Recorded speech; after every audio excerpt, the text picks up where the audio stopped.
10 minutes of the start of your scheduled stream, then they delete. they tell you they're not going to broadcast, or they'll delete it or whatever. No worries. Let's do this. No worries. I'm ready. Let's take a look here and see if. Let's do that. All right. There we go.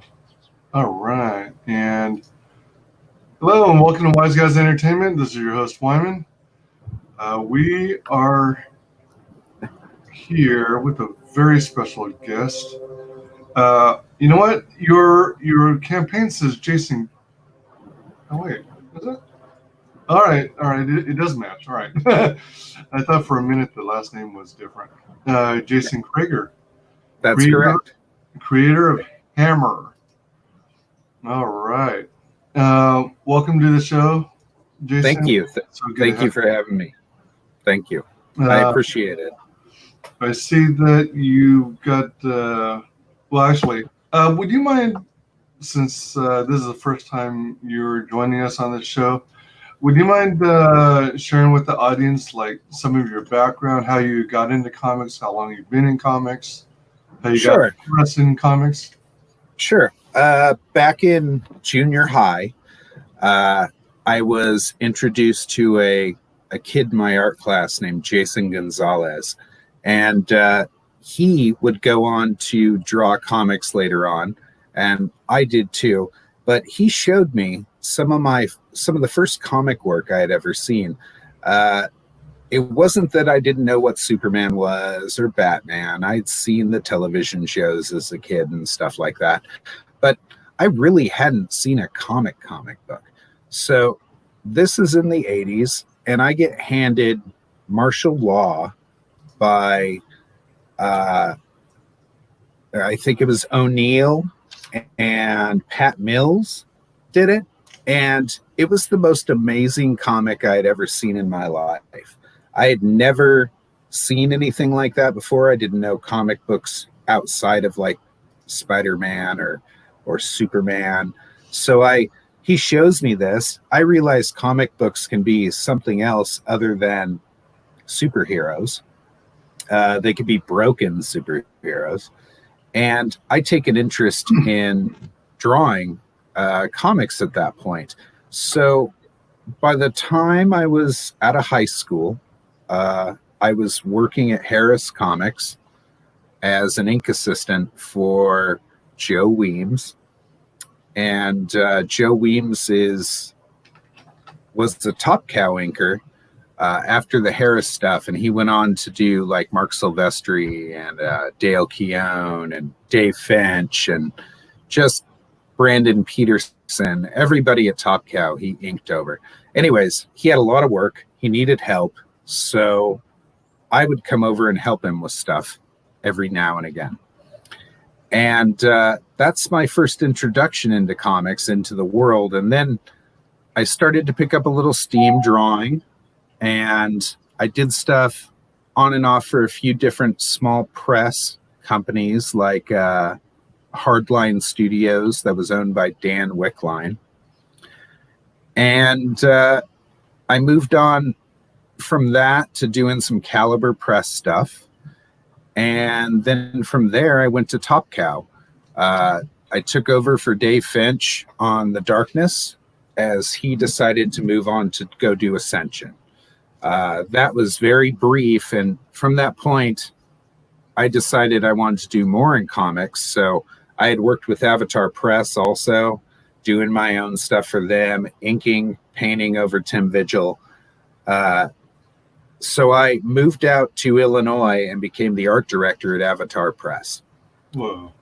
So I did that for about a year and a half and or so.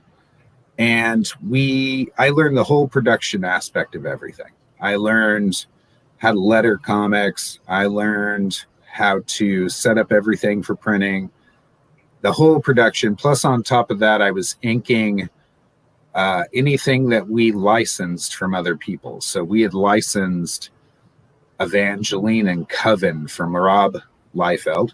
Oh, wow. And we had Mike Marat and a few other artists doing books at Avatar as an imprint of that stuff. So I inked like 17 pages on Evangeline. I inked a few covers, a few Dave Finch covers with them. Mike Marat cover. And then I moved back here, worked on the new X-Men as an ink assistant. And then I moved on to doing fine art and sculpture. Wow. And I had kind of quit the comic book industry. This was about 10 years ago. And I started sculpting, doing concept work, and having a regular job, which was great. It allowed me to kind of do my own thing. And then I was kind of pulled out of comic retirement by a friend of mine to draw a book called Black Lamb over the last 2.5 years. So I did 6 issues of that, and that should be coming out the end of the year or next year. Oh, wow. And in between that, I drew Hammer, and I've been inking it since my regular art gig stopped and getting it ready to essentially put out there into the world. So this is my first Indiegogo campaign. I'm literally 70% done with the book. It has some production aspects that have to be done to it, the lettering, of course. And I'm working on tuning up those inks and adding whatever I have to make it a more rounded story. So it is what it is. I am chugging away at it. So I've been around the comic book industry for many years. I know lots of people. I have lots of comic book friends. In fact, most of the people who are working on this book are either friends of mine or close acquaintances. And like Dan Wickline, like Joe Benitez, like Marco Gali, my close friend. He's an artist and inker for many projects. So he worked at Top Cow. He worked at what was the other one? Chaos back in the day. So yeah, he's amazing. Erwin Papa, he's amazing. Alex Tuez, one of the contributors who gave me a pinup, was the concept artist on Logan. He did all those designs for Caliban and all that stuff, and they stuck to his designs. Believe it or not, they're really nice. So I have a lot of good contributors on this book. Lots of friends. Dan Fraga, of course, is one of those friends who's contributing, and it's my honor to have all these people kind of jump on board and back me, and I'm very happy with the product. So, were all these fellow creators and friends were they pretty much really digging the idea of you going on your first Indiegogo venture, or were they kind of skeptical? Did they try to talk you out of it at any point? No. I wasn't ever, I believe, talked out of anything. I had told few people I wanted to Indiegogo the project, and they would ask me why Indiegogo instead of Kickstarter, and I'd just be like, I think the platform's better currently for comics, and has a better setup. So that was my intention going with Indiegogo. And at no time did they ever really question it. They know that once I get my mindset on something, that if I go 100% into it, there's no reason why they shouldn't be behind me. And in that case, before I had even started inking the project, after I had just done a bunch of pencils, literally Joe Benitez was like, "So when am I doing a cover for this?" That's how that went. And he kind of just remind me, and he just threw it at me when he was done. So he was ready to go. I was, and of course that spurs me on. It makes me excited to do more. And that's what I want to do. I want to actually I even have more art like I can show today. Check this out. That's Star of Asgard. That's what she becomes. Like if she were a 70s Silver Age Jack Kirby, Alex Rossi type thing going on with her. These are the like meta stories of her. Like once she does become God, once she does take Thor's place. This actually comes with everybody who purchased a perk on my Indiegogo campaign. You're going to get this card that comes with it. And hopefully today, if we can get a few people on here, I'll raffle this off. If we can get a few people to maybe contribute today to my campaign, I'll raffle off this piece of art, and it'll come with your said perk if you win it. Wow, that would be a trip. Wow. When I first saw it, I thought it might be inspired by the character. I think it's named Nova. Right. It has a Nova quality to it. I see it. I see it too.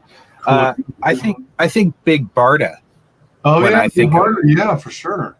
Yeah, once like there's two versions of this story. So the book comes with two stories. It comes with my post-apocalyptic wasteland story of her finding the hammer and then having to become a god to essentially transcend to Asgard at some point. And when she transcends to Asgard, like we don't see that part. We just see all the stuff that leads up to everything. So I had a friend of mine, Jason Gonzalez, the guy who showed me that comic book back in the 8th grade. He's an artist. I called him up. I said, "Hey, buddy," I said, "do you want to do something together?" And he draws like Jack Kirby.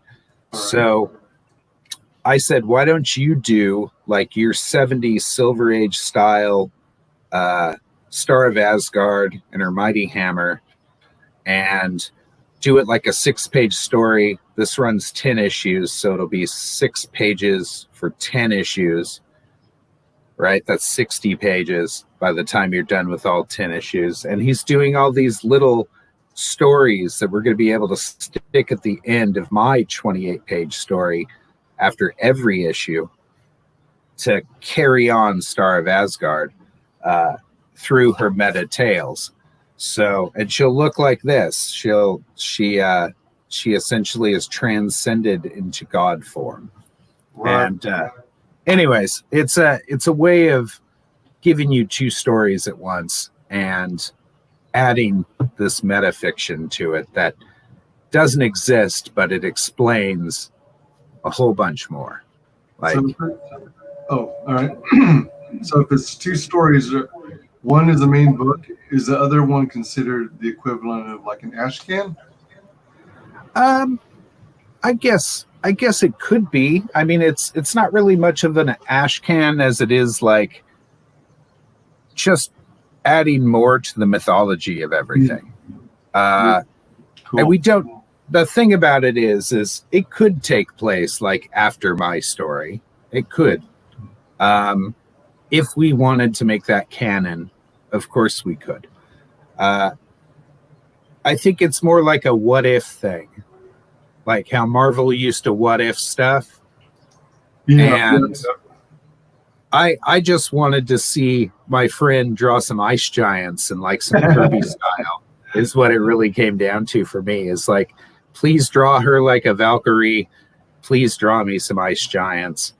And he came up with this wonderful concept for these 6 pages that essentially do this little Mike Allred type thing with his Jack Kirby style. He's able to add this whimsical 70s play on things, whereas my story is much more serious and is literally impacted into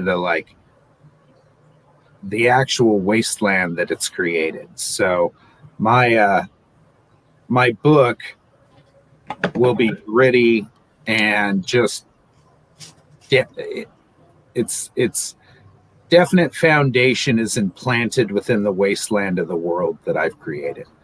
So his is much more whimsical and Marvel-esque And I like that juxtaposition of me having this gritty wasteland tale up against this beautiful 70s Kirby-esque stuff. Oh yeah, for sure. I wanted to rewind a bit. Sure. There were a couple questions that came up while you were talking about your background. Okay. Well, how did you even get into drawing for comic books? I mean, did you copy works that were considered like influences for you that you really admired, and then did you mail in like fan art to these comic book artists? And is that how you got your foot in the door, or did you do some other unique route? So I kind of got lucky. So since I grew up during the comic book bubble of the 90s, by the time I graduated high school was 92. And as you know, like Image was full steam ahead 92. Yeah. So I had met a bunch of people growing up. When I was younger, I started doing like little Sequoia conventions when I started turning about 17. And I met somebody, a friend of mine named Glenn Hammonds.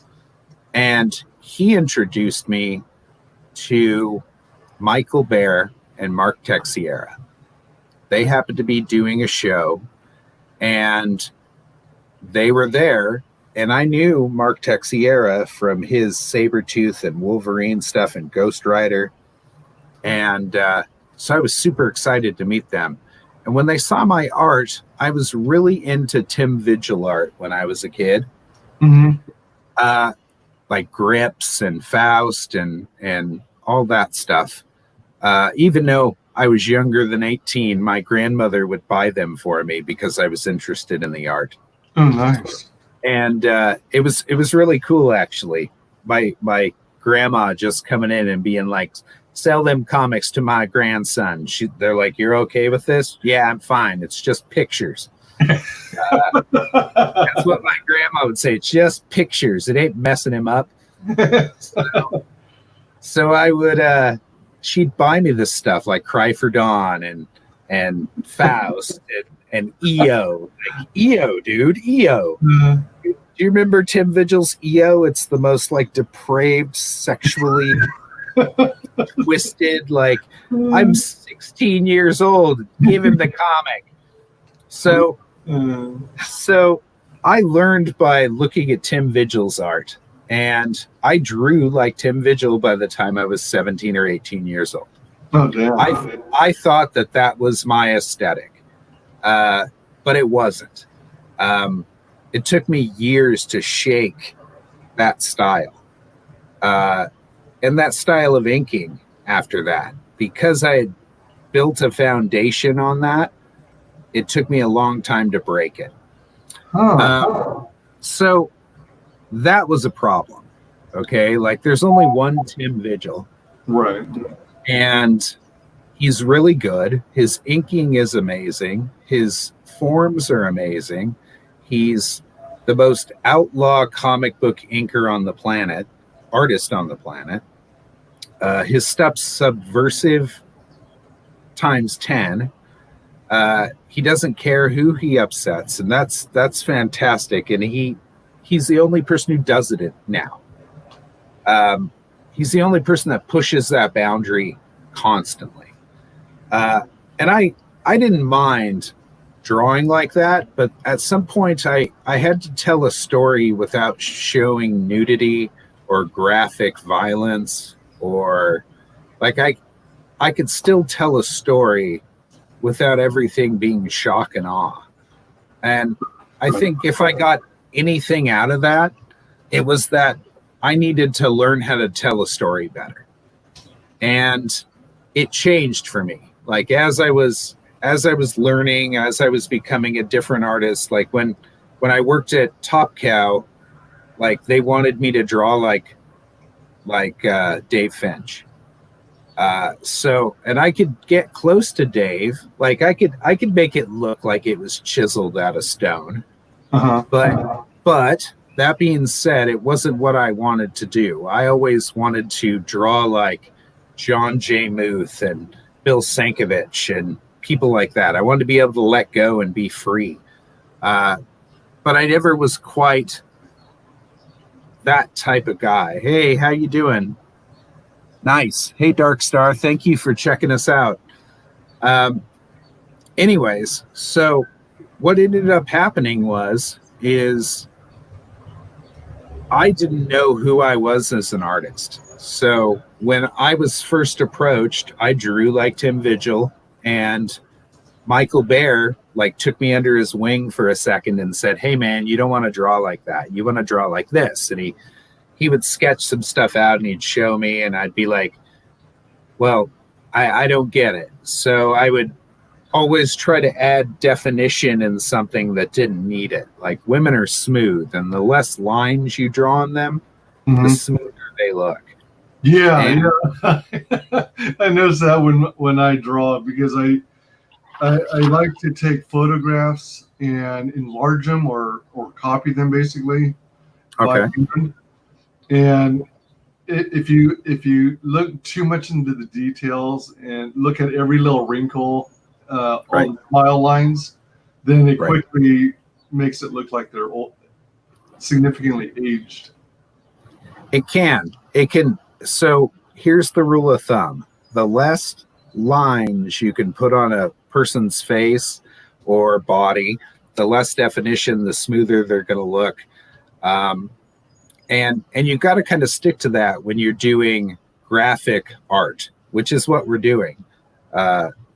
So especially when it comes to ink lines, like there's only, if you add a shadow to something, especially a woman's face, you might want to leave off feathered lines on that face. You might just want to do a solid line as opposed to a feathered outline, because when you start to feather stuff, it starts to make things look hairy, and the woman's face shouldn't look like that. It should have a solid outline on it that has no feathering into that white.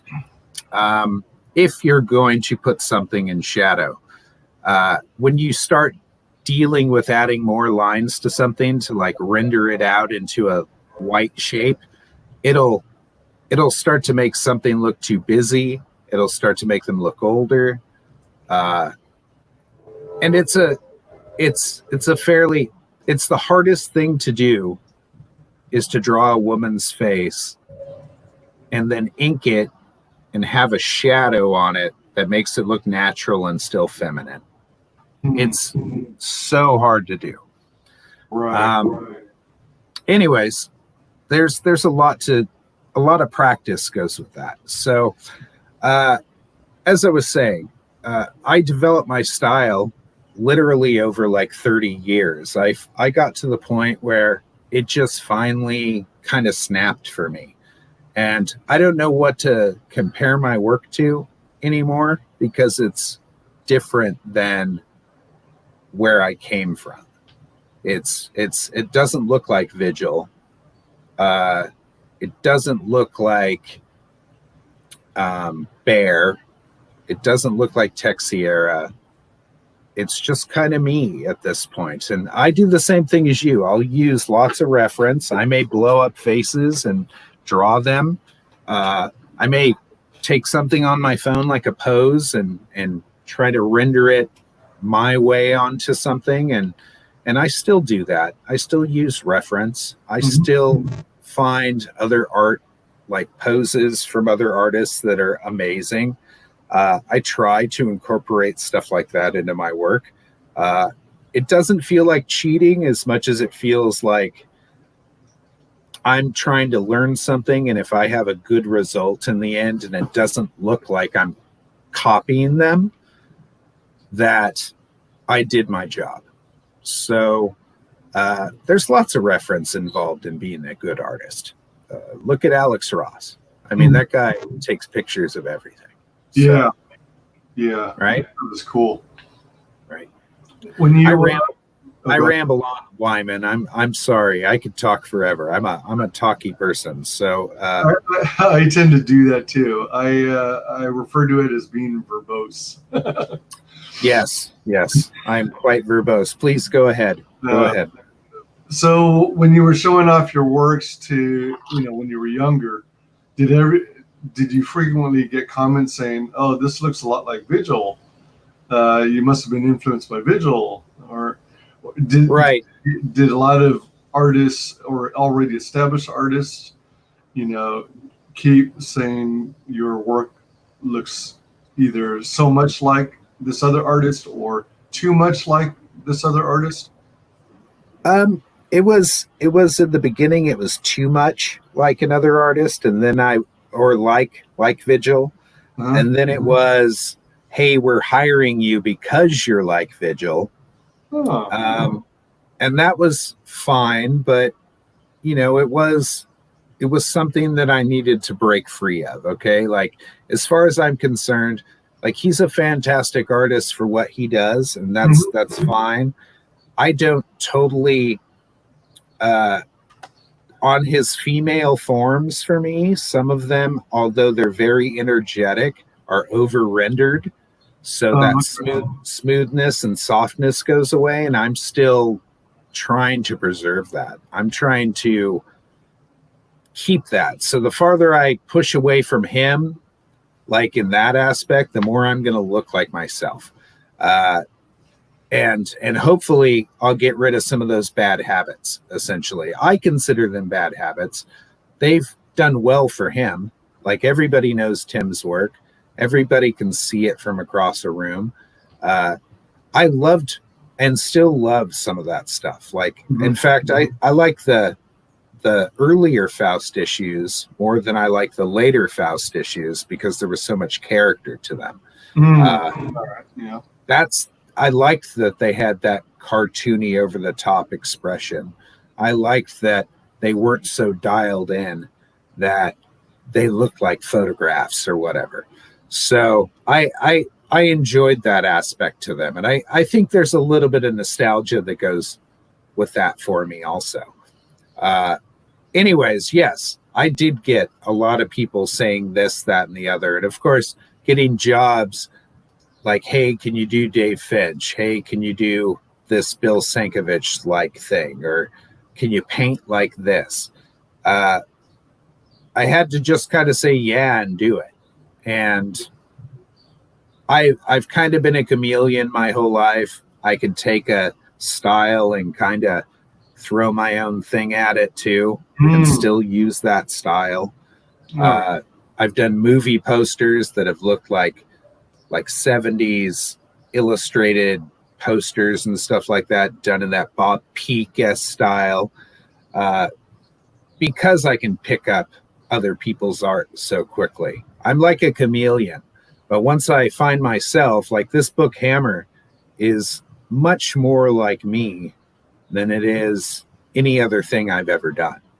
So I'm not being asked to do anything special for this. This is 100% what I look like out of the package.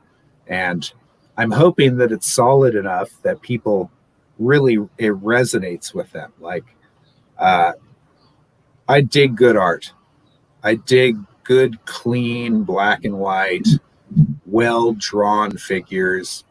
And one of the advantages to kind of being in and out of the industry is I got to see like pages that Mark Silvestri did that were 11 by 17, just inked perfect, unlike anybody else would ever see them. Like when you get them as a customer, they've been colored and reduced, and you're looking at all these little tiny figures, but I actually got to see those little tiny figures being inked and what they consisted of.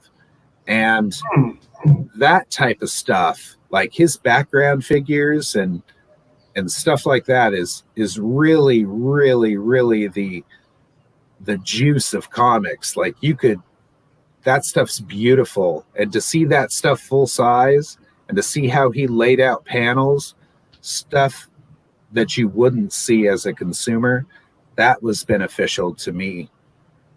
also. Nice.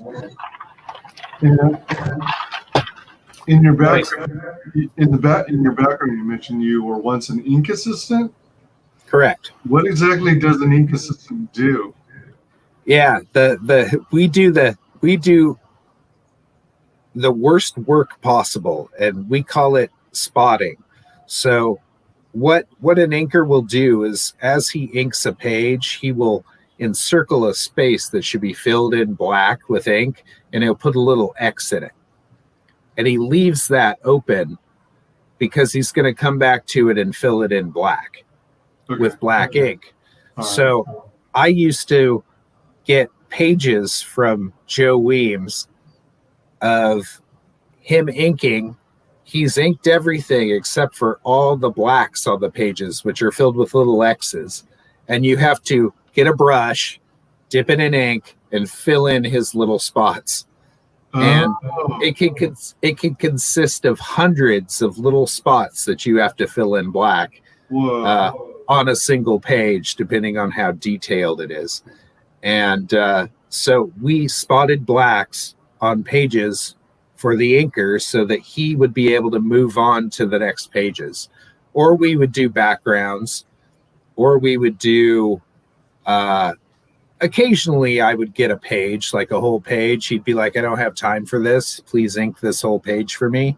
And I would ink the page, and then he would go ahead and go in and tighten up some lines at the end. But that was many, many, many years ago. Many years ago. I would have been. Oh, go ahead. Sorry, that would have been when I first started. Oh, all right. Like an entry-level job in the comic industry.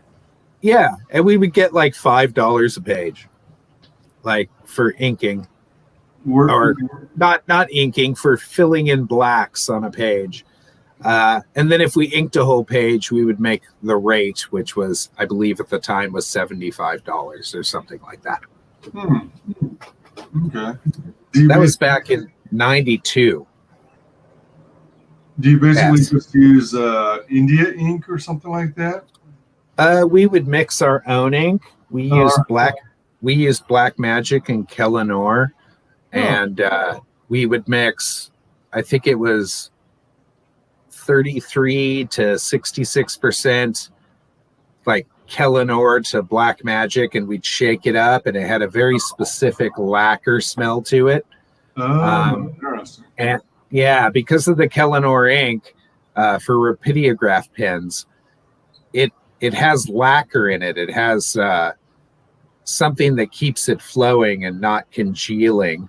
And by adding that to a water-based ink, you essentially made a hybrid ink that was super black. You could go over it one time and it would be super black. And when you erase the page pencils, it wouldn't lighten.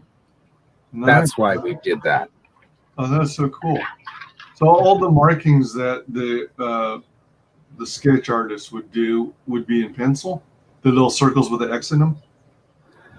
Well, the inker, essentially a penciler could do that too. Like, let's say if I drew something out and then I knew that something was going to be black, I would, as a penciler, tell my inker that part's going to be black by putting an X on it. Mm-hmm. So he would know to outline that shape as a giant black shape when he went in to ink it, because I would have told him by putting that X there to do so. All right. And then he would X it for the ink assistant to fill it in black. You mentioned part of your career consisted of you studying sculpture. Was this in college or something where you learned it, or did you like self-teach yourself, or by looking at training videos or TED Talks, or how did you learn sculpture? So I had already drawn for 20 plus years, and I started collecting toys because I really liked Ashley Wood's 3A toys.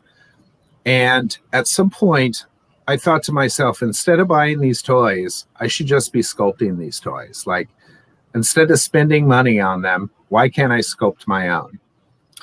And I sculpted something, and it kind of was awkward for me to do. Like, I didn't quite get the material, but I sculpted it, and it actually worked. And I was like, okay, so what do I do now? So I started experimenting, and this was probably over a 6-month time period, about 10 years ago, maybe a little longer, 11 years ago. I started experimenting, and I noticed that I could cook Sculpey and then put more Sculpey on top of it, and it made it rigid enough to not deform. So I was able to add more to it and make it bigger and more complicated and more precise. So that was awesome. I figured that out, and then I was like, well, that's not enough. So I started reaching out to other sculptors, and I knew the Shiflett brothers for about 25 years. They were the premier sculptors in the comic book industry with Bowen Designs for years and years and years. And I had spoken to them, and they started giving me some hints about how to work my Sculpey and stuff like that, but I needed to learn more. So I had seen this other artist pop up, and his name was Simon Lee. And he actually is a super, super fine sculptor. And I reached out to him, and he was doing some classes. And I was part of the first, he had just started doing classes to show people how to sculpt. So I signed up to these first classes.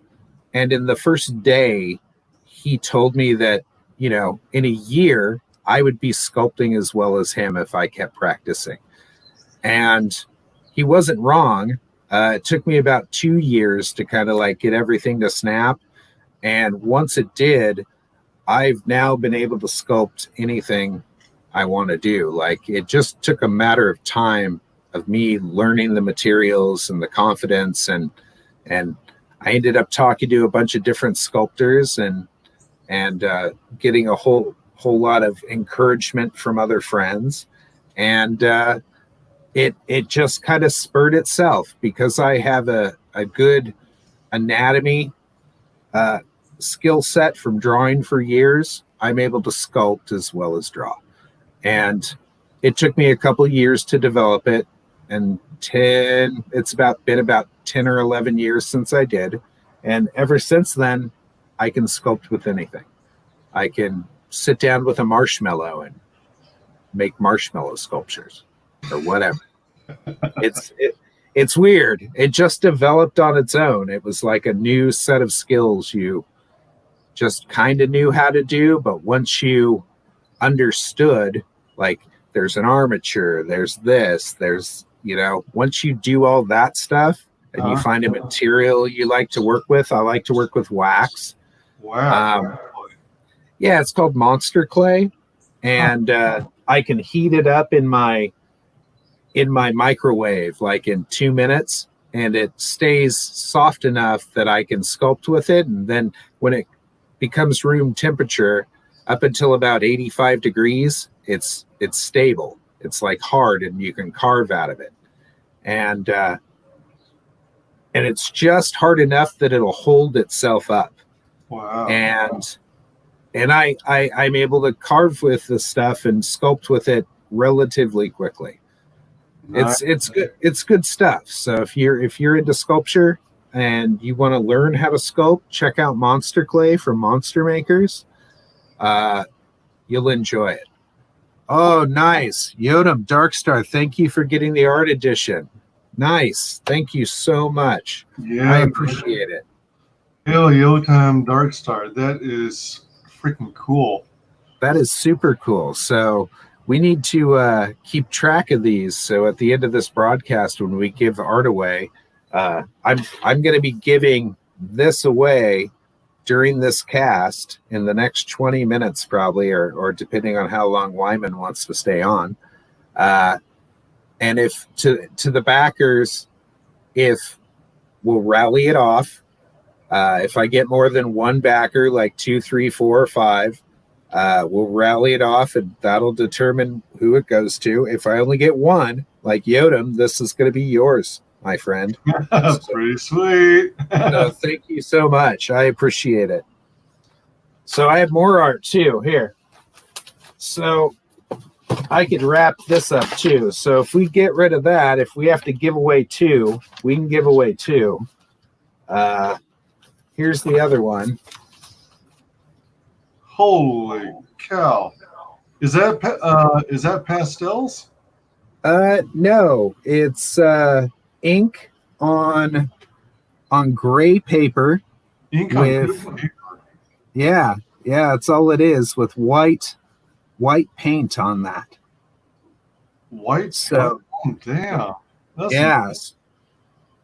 So, and I gray toned it with pencil, is what it is. So I'd finish this up. If we end up getting more, I may give this one away too. I'll finish it up and we'll hook people up. So gracious. So not a problem.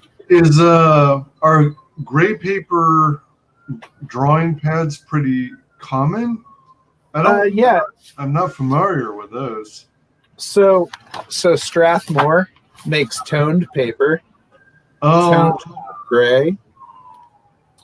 And hold on. Also toned tan. Oh, tan. Huh. So here, let's see if I can find something that's actually not naked in this to show. So like little sketches. That's like me being Bill Sankovich-y. I like that stuff, man. Dang. Anyway, let's see. Is that just something to keep artists interested in? You know, these toned pages? Or is there like a special purpose for having the tones, like different types of mediums? Well, the reason something can be like as simple as a toned piece of paper here, I got something else we can show. So I can make something look translucent with a toned piece of paper. So damn, that's cool. So I can add white over the top of something, and it using that mid-tone, that gray tone for everything else, and then a black tone, gives you three colors instantly. And you end up something cool like this, you know? It's fun, man. I enjoy drawing on toned paper when I can, because you can get really interesting, really super interesting effects. Dang. Right? Oh, neat. Like look at that little skull on that side. There we go. That one. I love that skull. Yeah. Freaking awesome. Oh. So, and see how much cool stuff can happen with just three colors? Like, yeah. It's fun. Wow. I like doing stuff like that. That's something I'm going to have to try sometime. Yeah, you guys use toned paper whenever you can.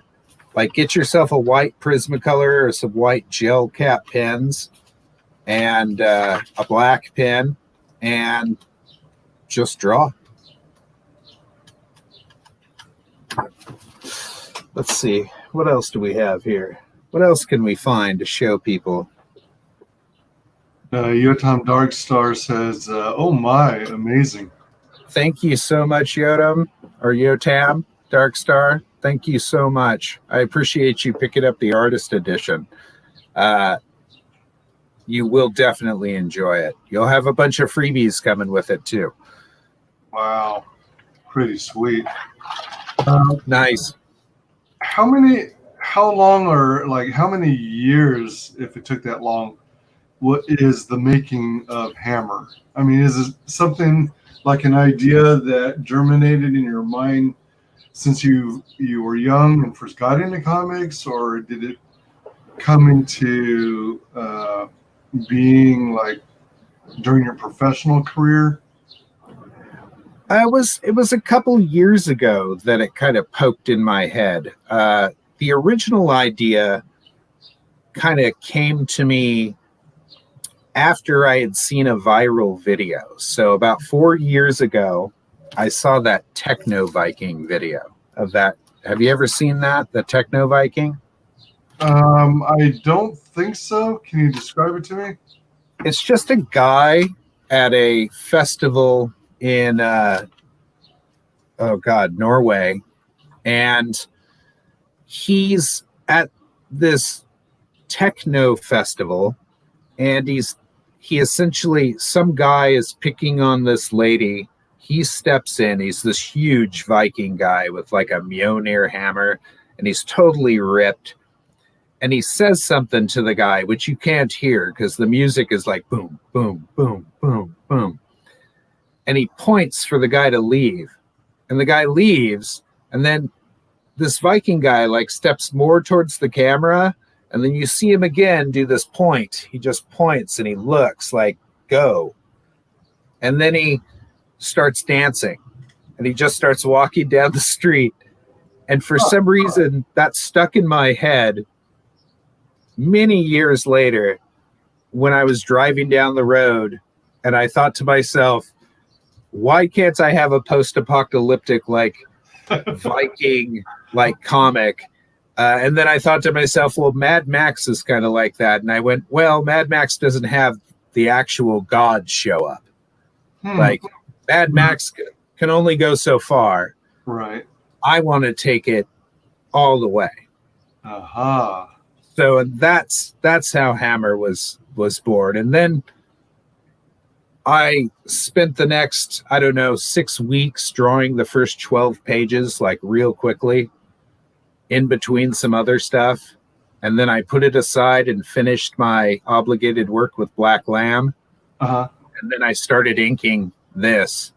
And as I started inking it, I noticed that every single piece of art like looked super, super consistent to me. Like it was the best stuff I had been doing. And it was well beyond what I had in my head. Like it was coming together better than I thought.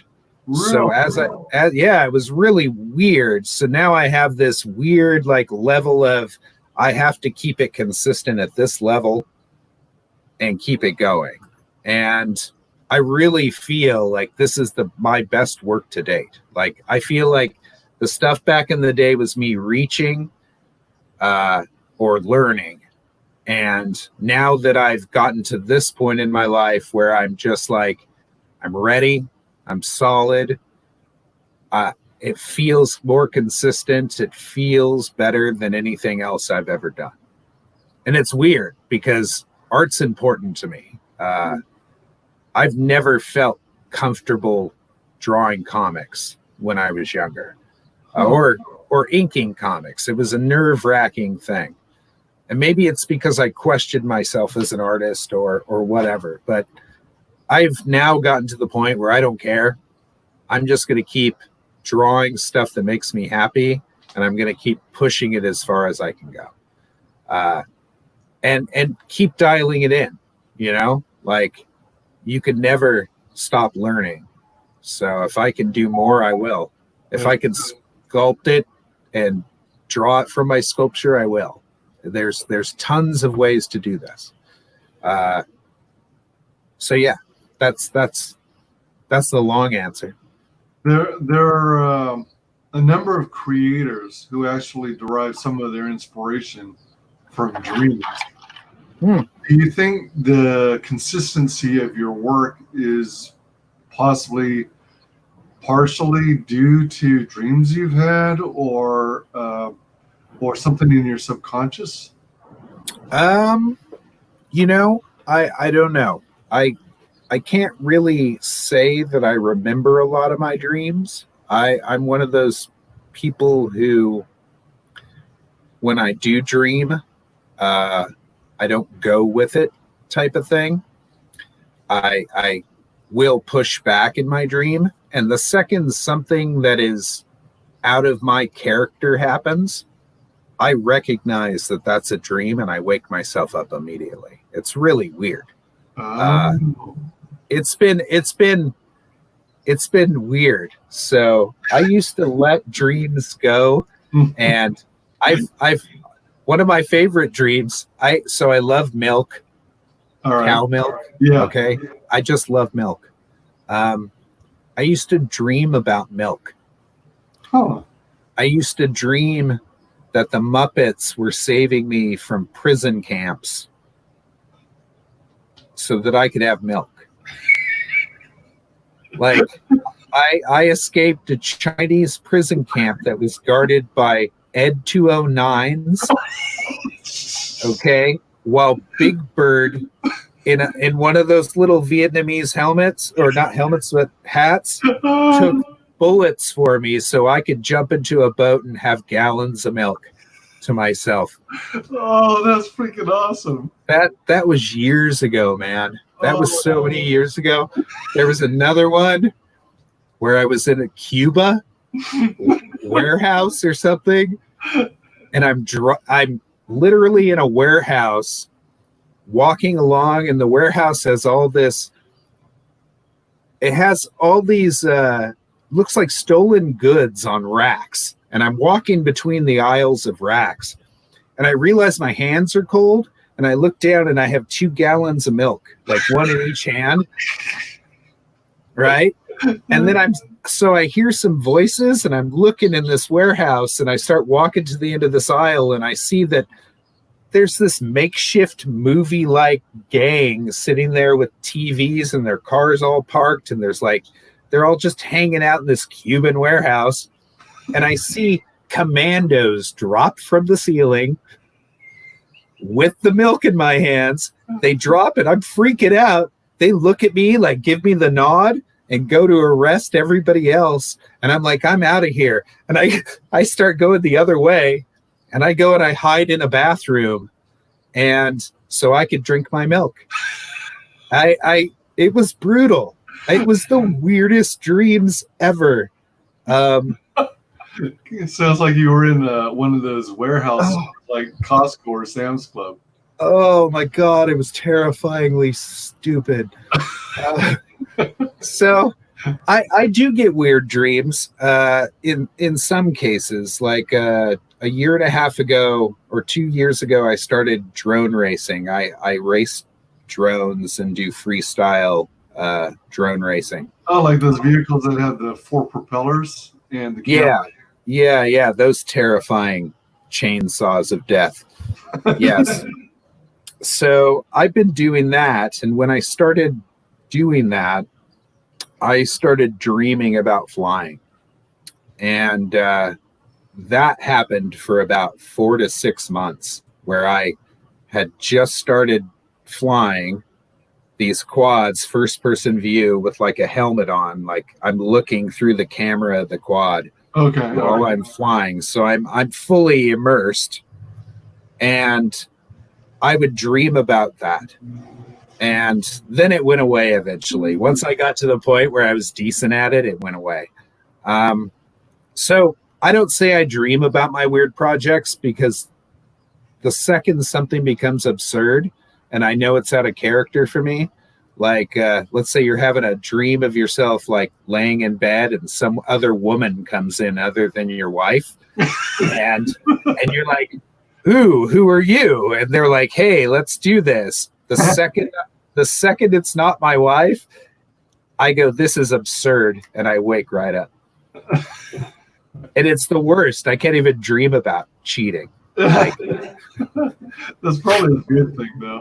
No, it's amazing. It's actually really cool. In several cases where I've had dreams that have gone off the rails completely, like I've been shot in one of my dreams, and I was driving around town like with a bullet in my belly, pouring blood, trying to find a hospital.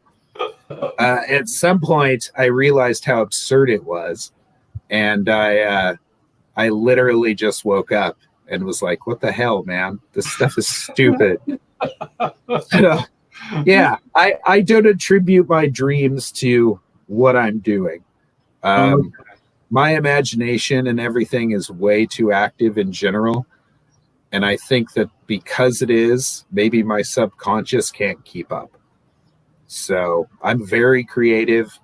I doubt my subconscious could teach me anything that my rational brain couldn't at this point.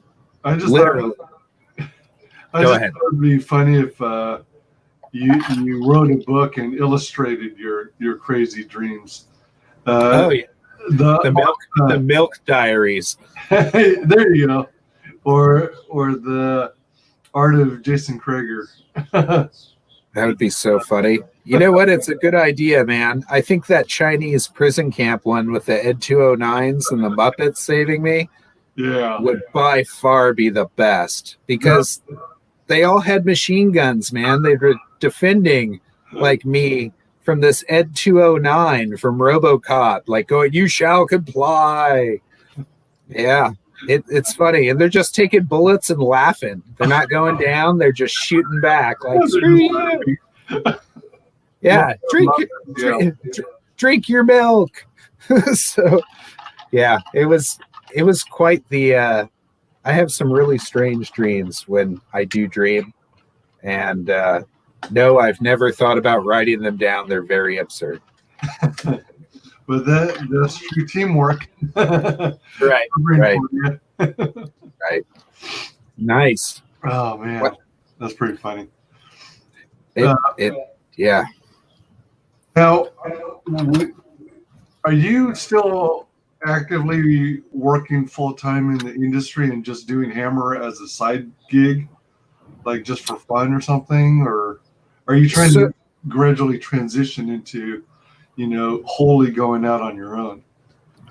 So, Black Lamb, the project I did before this, it is an ongoing series. So I had just finished the first 6 issues, so that's going to be its own trade paperback, and I think it's going to be released 6 issues a year or something like that for like 3 years or something. They of course want me to do it. They want me to come back and do more Black Lamb stuff, and I'm cool with that. So we can actually work stuff out, and I most likely will use that as my regular comic gig, because it is a regular paying gig, and then do Hammer like maybe 2 issues a year or something like that, and Indiegogo those as we go. So if I can transition into making it my full-time job, and I can get the same amount of money essentially for 1 issue that I do 6 issues, then of course I would easily do Hammer on a regular basis, and I would do more than 2 issues a year. I would try to do 5 a year so that we could get this over with in the next 2 years. So, now, did you say it is called Black Lamb, Lamb? Correct. Okay. And am I understanding right that it's literally the equivalent of 6 issues all in one book, like one paperback novel? Correct. Okay. All right. Yeah, it's 140 pages, something like that. How long did it take you to do 6 issues worth? Well, I had to develop the world with the writer, and then as the writer, he had a definitive idea of how he wanted things. And so there's 2 ways to do things. Either you can let the artist kind of direct how the story moves, or you can let the writer really direct and let him dictate how the story moves. He wanted to dictate how the story moved. Okay. So I kind of had to take the back burner to me getting super inspired and stuff over it and give him what he wanted. And there was that. So that's a little different way of doing things. His vision completely was seen through this, whereas mine was kind of put on the back burner to give him what he wanted. So through that time, I had to develop the characters. I had to pencil everything. He had to approve it. Then I had to ink everything, and then I had to tone everything and do all the production. So it took me about 2 years to get caught up to speed to do all 6 of those issues, since I penciled, inked, and did all the production work on them. Now, did you guys work on this project all during the whole COVID pandemic? Self-quarantine? Or did you get most of it done prior to businesses closing down? So everything except for one cover was done before the COVID-19 stuff happened, for Black Lamb. So all I had to do was paint a cover. Oh, so that was that. So I painted that cover. There's a few little odds and ends that have to be added, but the majority of everything was done before the COVID stuff. Are you Go ahead. Oh, are you in the writer local to where you could physically deliver the traditional pages to get approval, or did you do things electronically? We did things electronically. So it was easiest to just, take pictures of stuff and send it to him as I went. Okay. And then final scans at the end. And he does live about 45 minutes from me. I could easily take him pages if I wanted to. Okay. Yeah. Oh, good deal. Now, generally speaking, are you a traditional artist? Do you do everything by hand, or have you gone into digital, or do you do some of each? I do some of each now, but originally I was a traditional artist. Up until about 6 months ago is when I went digital. And now I pencil everything. Like, I'll literally draw out everything in pencil on a page, scan it, and then I ink digitally. And I could print it out then at 11 by 17 and re-ink it again if I wanted to have an original.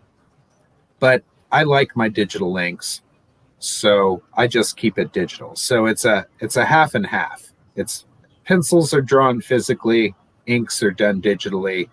For my next campaign, because I know everybody is going to want pages, I'm going to hand draw, pencil everything, probably ink it digitally, and then print them out and re-ink it and use those pages for the original pages. Oh. So everybody can buy the original pages after that. Wow. That's going to be a trip. It'll be cool. Darn. It's not, it's not that big of a press, actually. Like, I realize that I'm already doing it once on the computer, and that is good enough to actually be a physical printed piece. But that being said, there's a hybrid of that. Like, I can just take it so far, as long as I've worked out all the inking like 90% of the way, I could just kind of print it out and then do the rest myself. So it's just me.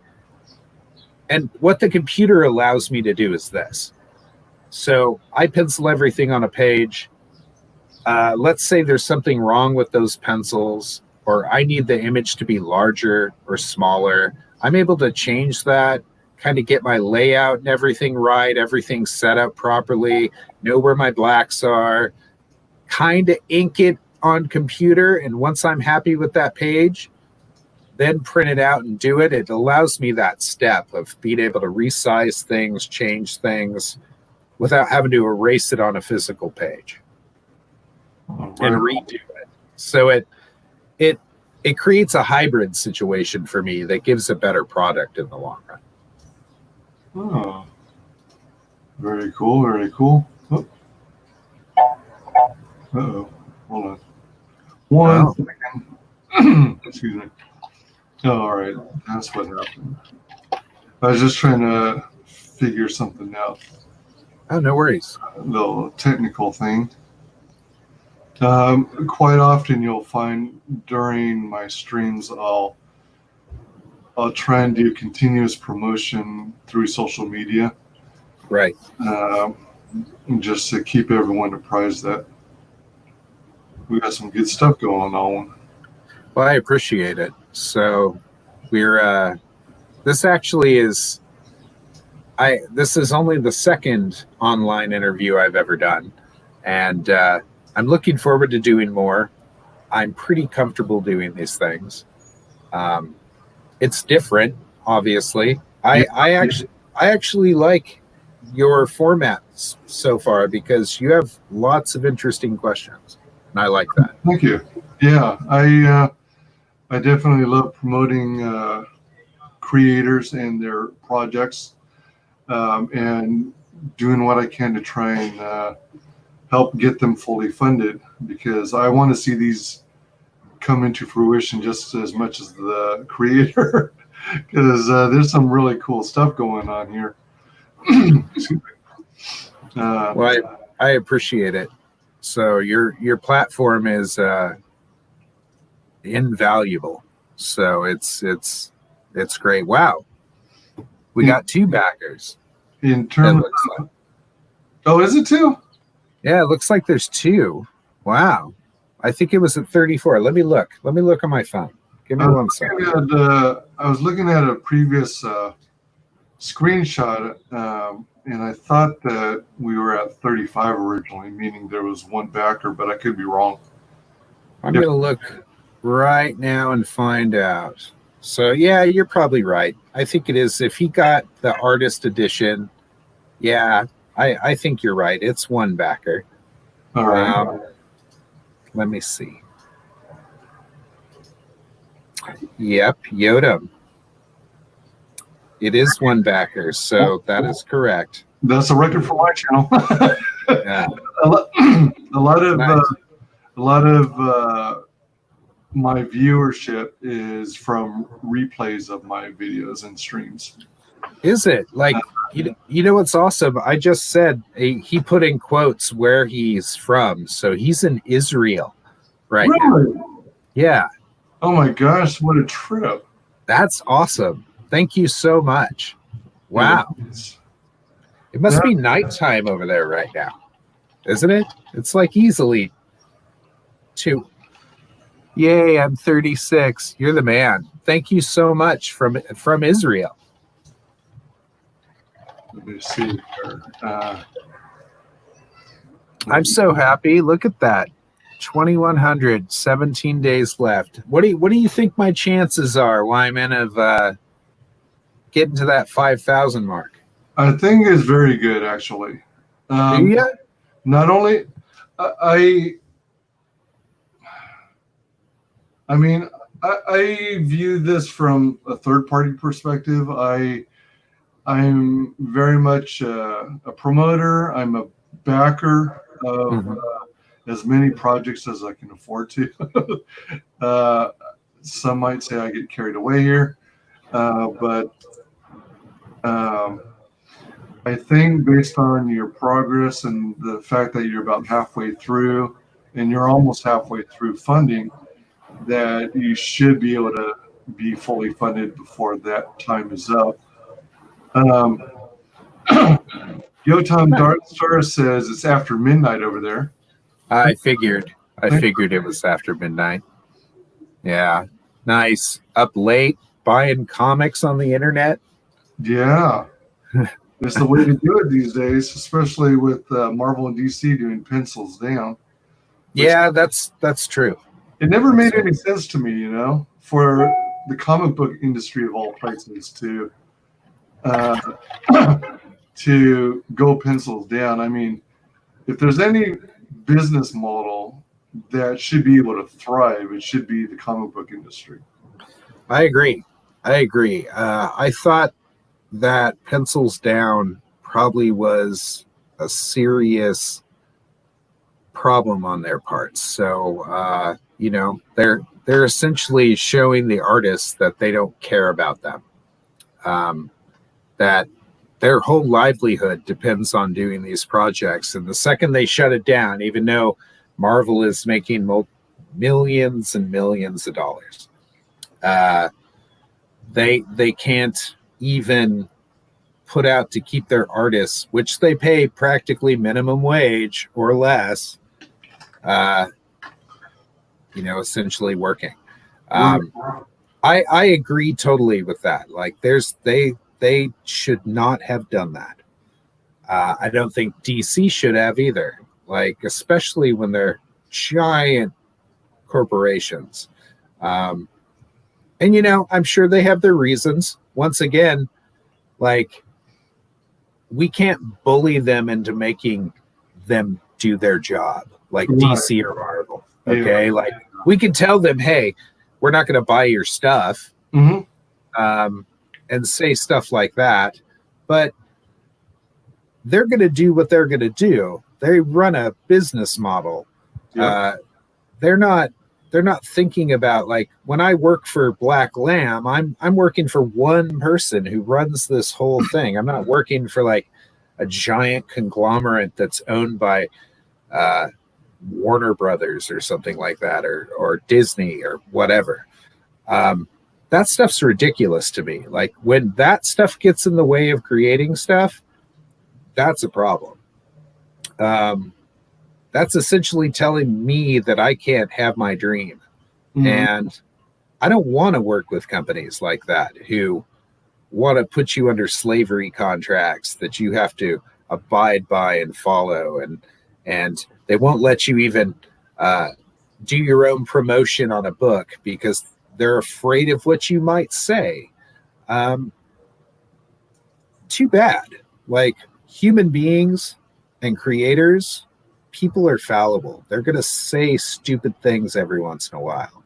And you got to allow them to either make good for it, or you can't just toss them to the side constantly. Like, people make mistakes, even if they come out. Like, and there's terrible mistakes out there. I get it. There's things that have changed people's lives forever, where some Karen might go into a place and try to get somebody fired because they didn't like the way you looked at them or something. That stuff's crazy to me. Like, there's no reason for that. I don't want somebody losing their job over somebody's entitlement. And that sucks. So, and I hate to see corporations, and of course it's all about the bottom line and the almighty dollar. Break more artists in this industry. Like, that's not okay. That's definitely not okay. And you know what? In this new day and age, I kind of believe that this type of platform will probably be more prevalent because they've decided to step back, because the major corporations have not put their money where their mouth is. So, right. We'll see. It makes me wonder sometimes what the Big Two's business model actually is, because it reminds me, like I told you previously, that I consider myself also Fandom Menace, which is the group of fans of various franchises, predominantly Star Trek, Star Wars, Ghostbusters, things like that, who are constantly being attacked by Hollywood and Hollywood execs and execs from Disney simply for caring passionately about their franchises getting destroyed. Right. The whole the purist aspect of keeping things nice. To a certain extent, that's true. I like Star Wars.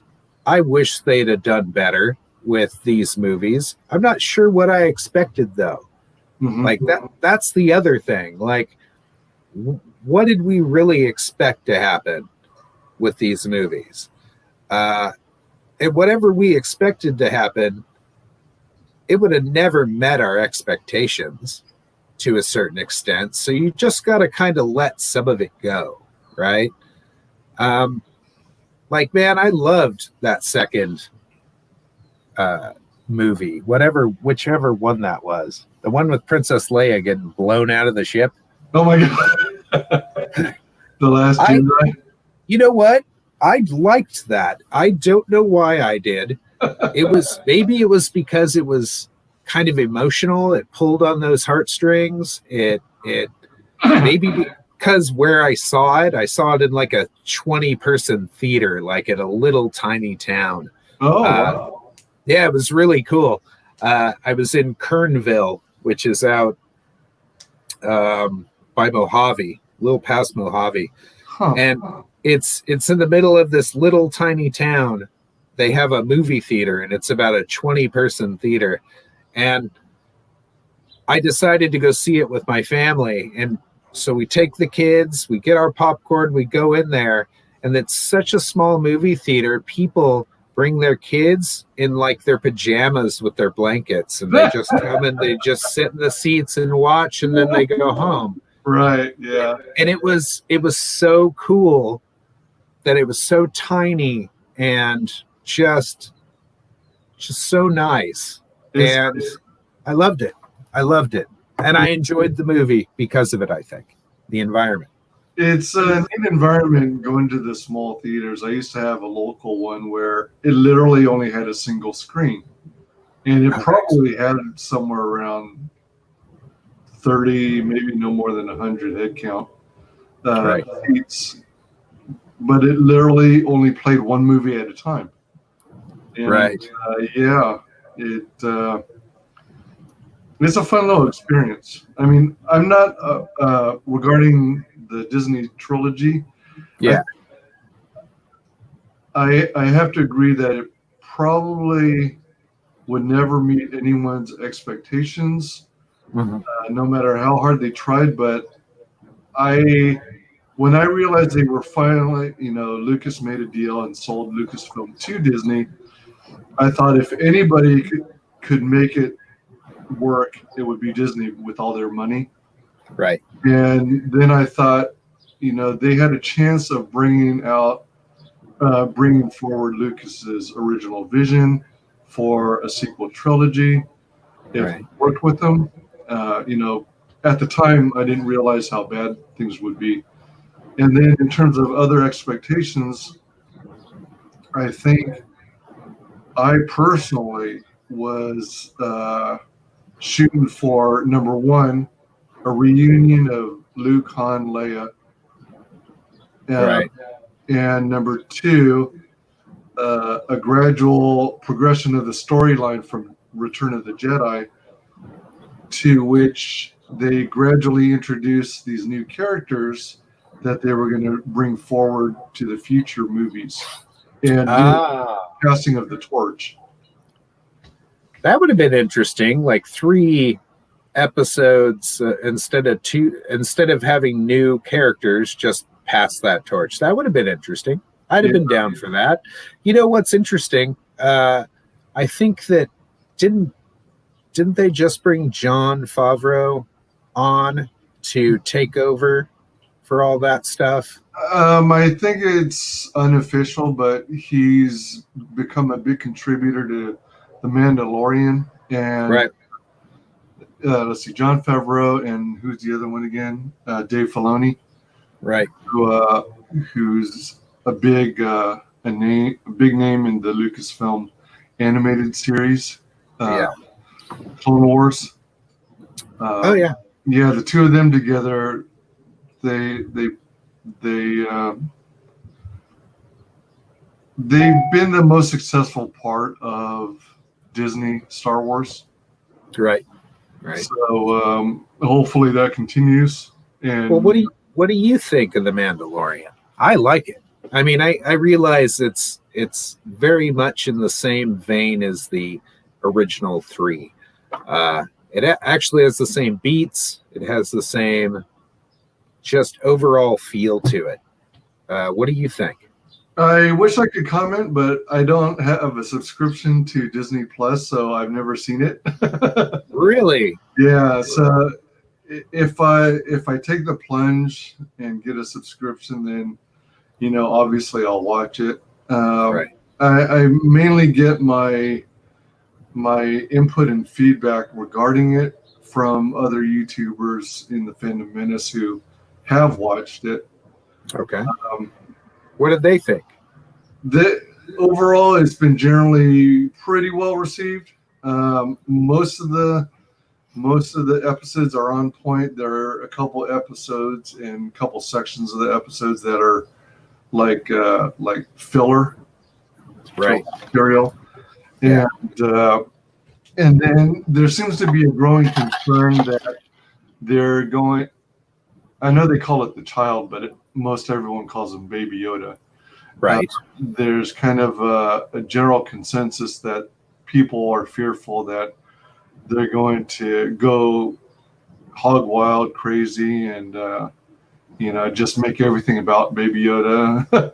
And then there's another section of people who seem to be concerned that I don't know if it's so much the idea of Dave Filoni bringing all his animated characters into live action fruition, or more like fan service.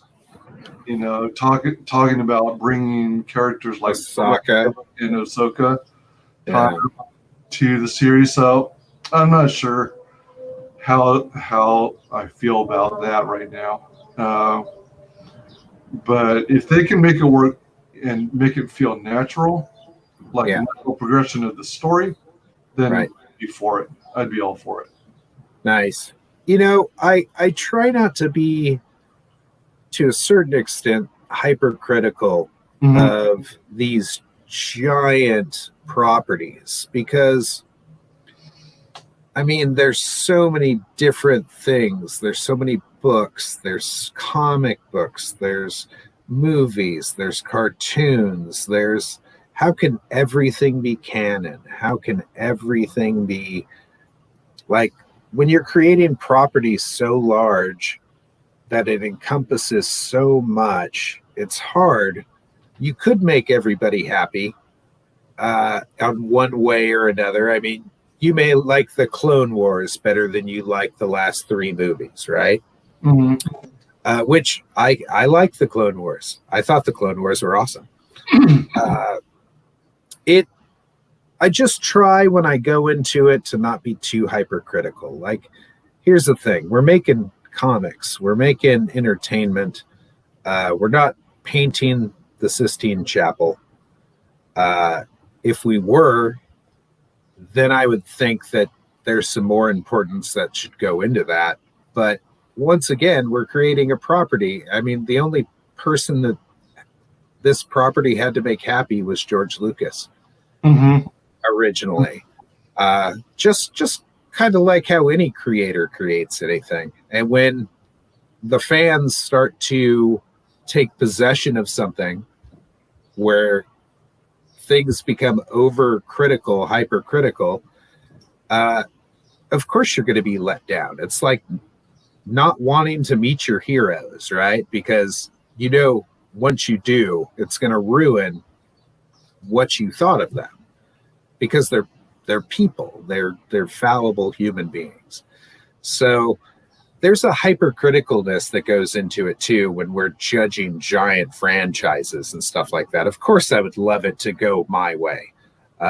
Just like I would love, somebody like Kevin Smith to do more Mallrats and things like that. Keep it like how it was, okay? But what are the chances of that? As much as I'd like to be able to keep things the way they were, things have to change at some point. That being said, you should check out The Mandalorian. I think you would enjoy it.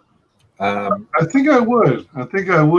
I'm just kind of reluctant because I'm enjoying not having watched TV in like 10 years. Yeah. And 10 years? 10? Yeah. Oh my goodness. Okay. I got tired of the whole, there's so much garbage on television, That's true. They tout that they've got like thousands of channels, but so many are variants of existing channels. It's like they're having trouble even creating enough content to fill them. And then there's a huge chunk of channels that are are all in Spanish, and I don't understand a lick of Spanish. Well, just a couple words, but it's Yeah. like, I mean, I can kind of understand some of the comedy and, with the beautiful women and stuff, and that's Right. kind of fun. But Yeah. I'm not going to spend the time to learn a new language to watch those channels, regularly. Right. And then a lot of it is like QVC and Right. home shopping network and advertisements and those late night things where they're trying to sell something like the newest oven. Right. So it's like at a certain point, it just gets so boring, and then I agree. you're really restricted in terms of what movies are showing. Let me see.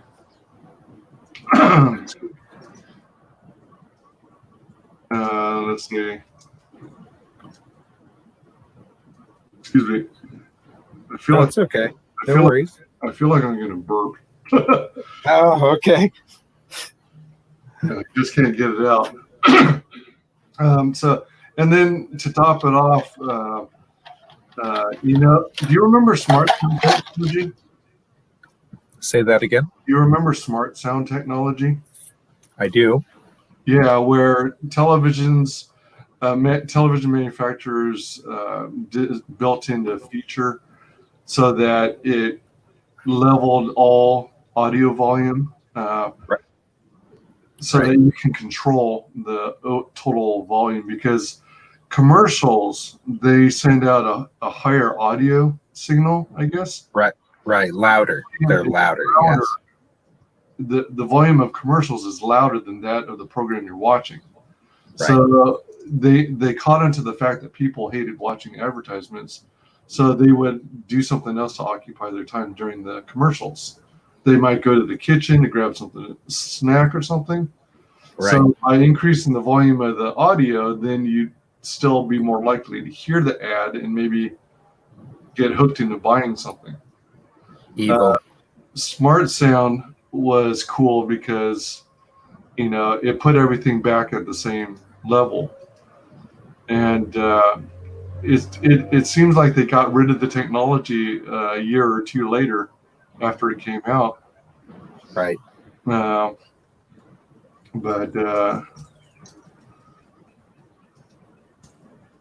let's see. Yeah, but it's pretty funny. No, I understand. My mother, so she, when it comes to a commercial, she would mute the television every time. Yeah. It was because it got loud, and it was before all that technology and stuff like that, that smart technology stuff. But whenever it'd come to a commercial, it'd be just like, bam, off mute. Second it comes back on, bam, right back on. Yeah. She was the gatekeeper.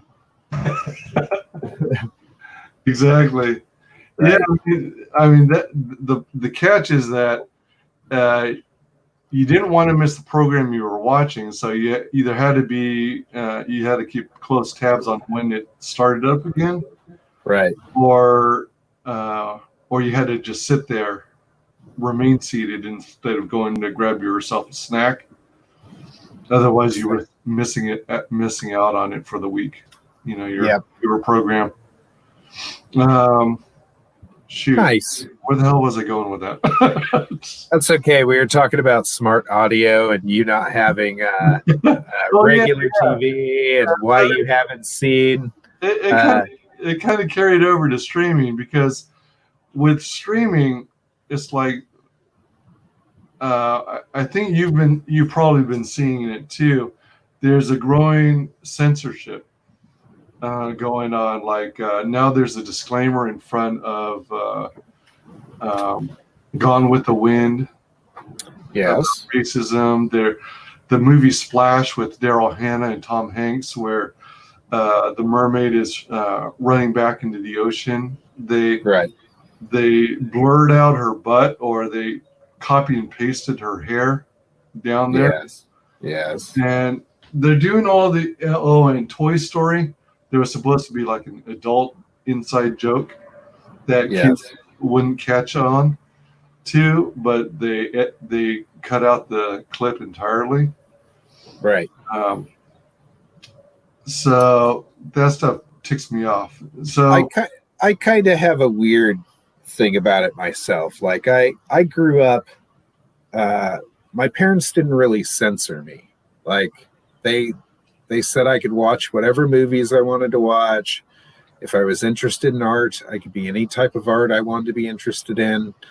I was never really censored. Okay, so I would like to think that I grew up in kind of like a very European household where nudity wasn't made a big deal of, cursing wasn't made a big deal of. There were just, it was just different. Okay, now I do realize that I grew up here in America and that people are super uptight compared to how my parents raised me.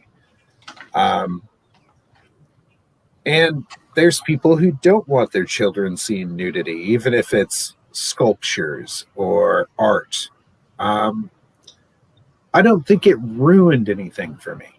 Mhm. Like, I don't think it gave me unrealistic expectations of the world, or it ruined sexuality or anything like that for me. Like, I have an understanding of the human body, and so do my children. Like, they see art, they see characters, they don't see the nudity, they don't see, like, if I take them to a museum, they're not going to laugh at the little penis on the statue. They realize it's art. And I kind of feel like in the United States we're more prone to censorship of things like that. Yeah. Because I think we're out of touch with certain things. Like, we're okay with teaching people weird religion and slapping them on the wrist, but God forbid if they see a naked person. Right. Like, and I'm not talking about sexually. I'm just talking about in general. Like, seeing a naked person is not the end of a child's world. Yeah, for sure. Yeah. You know? Anyways, we're uptight in America, man. There's a lot of there's a lot of underlying issues in our country, and I know conservative and liberal people who are very conservative in their views of nudity and how things should be on both sides. Right. Whereas an artist, I'm not. I guess I'm not prone to that because I don't see every naked thing as a sexual intrusion or whatever, It is what it is. We're born naked, we're going to die naked. Seeing a naked person isn't the end of the world. Yeah, that's a fact. Yeah. Right? So, I guess to make the long story long, I'm basically saying that I don't presently stream. I don't subscribe to any streaming services. There are a couple internet websites that have access to movies, although it's not the best quality. Right. If there's something I absolutely think I want to see, then I might check it out there. And then if it's good enough, then I'll go out and buy it. Oh, okay. But that's why I'm not such a big stickler on the whole Napster thing. What right. people call torrenting, because there are a lot of things out there that are just pure garbage. But if you find the diamond in the rough, something that connects to you emotionally, or whatever, passionately, what have you, that you dig, and yeah, great, go out and buy it.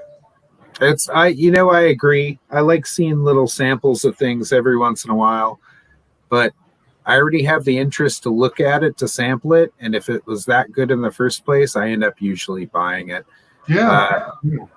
So Kevin, as I said, Kevin Smith, I'm a big Kevin Smith fan. I'll buy anything he does. For some reason, I just will support that man, and I don't know why. It's all like dick and fart jokes, but And weed. and weed jokes. Yeah. And it's hilarious, but I will back this guy. I bought Yoga Hosers, his daughter's movie, for like $20, man. I don't care that I spent $20 on it. Yoga. I don't care. And I loved the movie. As stupid as it was, I loved the movie. What was it about? Yoga Hosers? Yeah. It's his daughter and Harley Quinn Smith and Johnny Depp's real daughter, and they're best friends, and they run a convenience store. And yeah, they run a convenience store, and these two boys from high school come over to the convenience store, and they try to kill them for a satanic ritual, like Canadian Satanists. Okay. And in doing so, they get attacked by there's a cryogenic chamber underneath the store that has Bratzies in it. It's Nazis and bratwurst that have been grown together, and they look like Kevin Smith, and they run around, and when you smash them, sauerkraut comes out of them. Oh, shit. It's weird. It's so stupid, but I loved it, and I don't know why I would buy it, but I did. Oh man! And as I said, I'll back that guy no matter what he does. I don't care. As you were describing it, I thought you might be. It started sounding like a combination or a melding of Clerks and Jay and Silent Bob. Yeah, very much so. Very much so. You should, if you ever get a chance, check out Yoga Hosers. Johnny Depp's in it. So, believe it or not, and his daughter. Is that right? Yeah, Johnny Depp actually plays one of the characters in it. It's amazing. So, I enjoyed it. If I was a 14-year-old girl, I would love that movie for the rest of my life. So. The 14-year-old girl inside me loves that movie. Are your kids? Have your kids seen it? Oh, they've seen it, and they just look at me funny, like this isn't funny. And they're of the age that they should, but no, they don't enjoy it as much as I do, which is, probably says something about me. Going on yet another tangent, which is quite common with my stream. Are you familiar with Legion M? I've heard of it. Yeah, so they're more or less an organization like, I guess you'd best describe it as a startup company. Okay. Trying to make movies great again, okay. That's competition for Hollywood, right? Making their own movies, and they created this one cool thing called kind of like I guess it's like a documentary about the movie Aliens, and how they got the inspiration for the art and all that stuff. Right. But they I guess Kevin Smith is an investor. They go through rounds of investing because they are a startup. So people who are fans and follow Legion M have an opportunity to invest money into the company with hopes that one day it'll go public, IPO and stuff. Right. But I think Kevin Smith is an investor, and they actually, his Jay and Silent Bob movies, they actually went through Legion M to fund like a reboot of Jay and Silent Bob Strikes Back, something like that. Yeah. The reboot's out already. I picked that up too. I love that movie too. Yeah, that's actually not bad. And as goofy as his content is, it's got some heart. It does. It always does. You know what? That's the thing about that guy. Like, he's all heart. Kevin Smith is definitely all heart. That guy can wake up one morning, go downstairs, smoke a joint, start watching a movie, and next thing you know, he's crying, like full-blown sobbing to like the end of Guardians of the Galaxy 2. Like, and he's streaming it online. Like, it's all heart, man. And he doesn't care that he's crying like a little girl. He'll tell you. He'll be like, I'm crying like a little girl because of Guardians of the Galaxy. I love that guy, man. And I love that in his movies, he can show us that. Like, that he has so much heart. And that all the characters do. Like, Jay being sober for over 10 years now. Like, that's amazing to me. Like, that's so amazing to me, man. Yeah. He's actually been as sober as long as I have. Oh, sweet. Yeah, right when that movie came out, the second I guess it would have been the second Clerks movie. I had just gotten out of rehab and was and I've been sober ever since. That's been a long freaking time. So rehab was a success for you. It was. I had a nice little heroin addiction, and it wasn't fun, and I needed to quit, and I did, and I spent 30 days myself. Actually, it wasn't court appointed or anything. I had to. No. I knew I had to change, and once I did, I've never looked back. So I've even broke my foot since then and refused painkillers because they're opiates. Oh, right. Yeah. True. Yeah. I couldn't, and I had to tell the doctor, hey, I'm an ex-drug addict.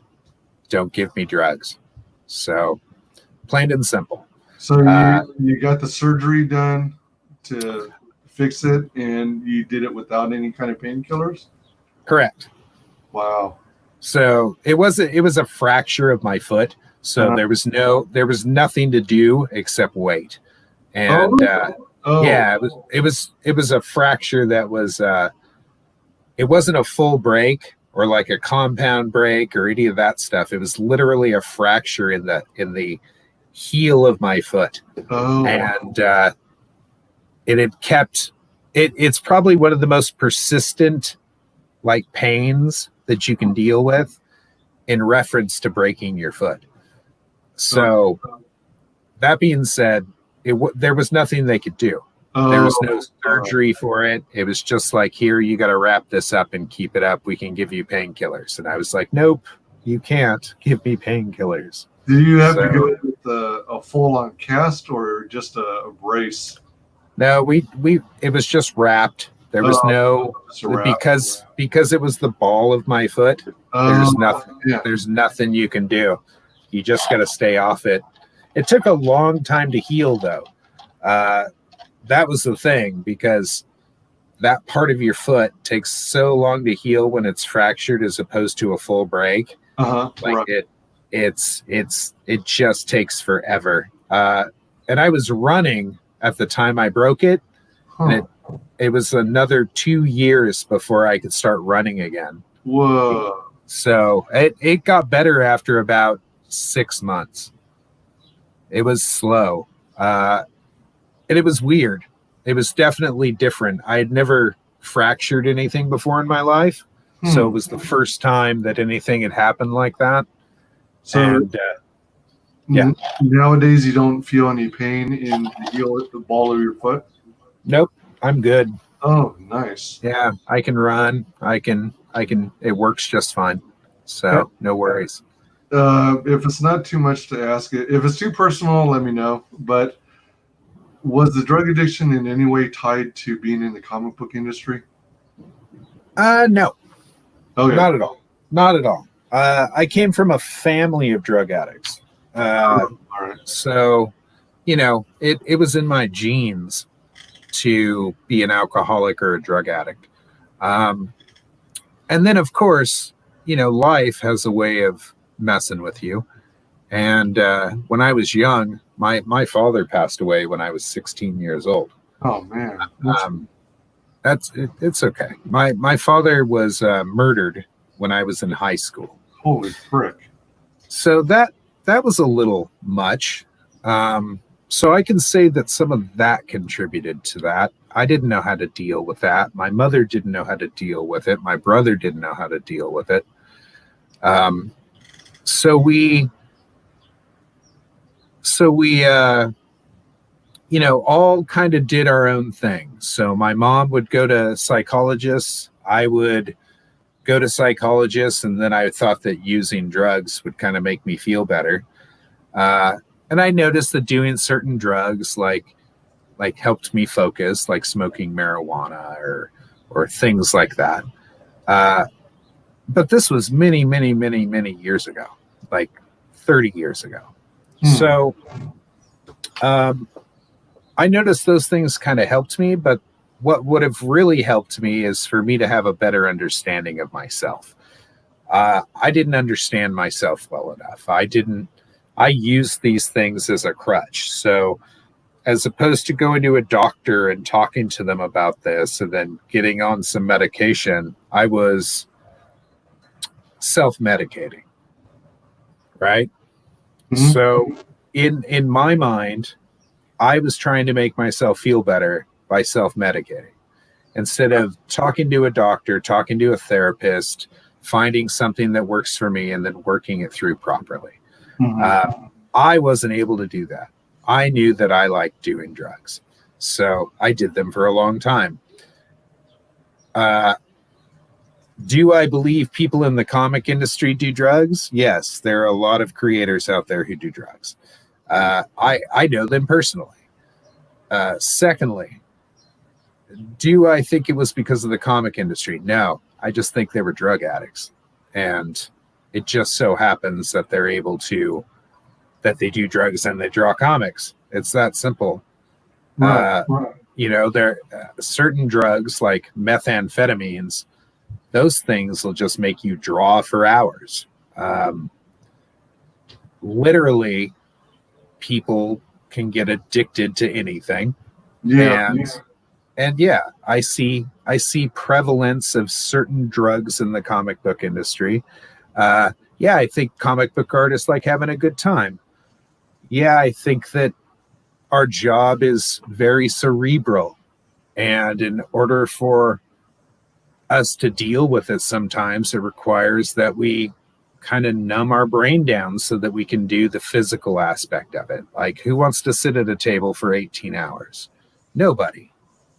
I don't know if you followed it, but I have a background in IT, computers, and I've owned computers for 27 years, but have been supporting them for 17 years. Right. And Windows-based PCs and Macs. Uh-huh. And co-founder of Apple Computer, Steve Jobs. Yeah. Is pretty well known for having dropped LSD when he was younger. Sure. Yeah. He reportedly said that it helped him expand his mind. Correct. So that's what came to mind as soon as you were talking about that. So it's part of that, some of it is about expansion of your mind. Some of it is about letting go of certain ideals, and it just depends on where you're at. In reference to Steve Jobs, I could see him saying something like that because it fits the scenario of his hippie ideology that he had. Like, oh yeah, man, I was expanding my mind. In this day and age, dosing and microdosing is used for depression, post-traumatic stress disorder. There are many, many, many reasons to take psychedelic drugs. Uh-huh. And there are benefits to it in certain cases. So I'm not opposed to any of that stuff. I believe, drugs should be legalized. I think the thing that should happen is we should start regulating the addiction aspect of it, as opposed to throwing people in jail over it. So, and that's a political standpoint, unfortunately. Like, I grew up with, just put them in jail. They're terrible, and that's what my parents would say. Just, they deserved it. These are broken people, man, making poor decisions, and not all of them are in their right minds.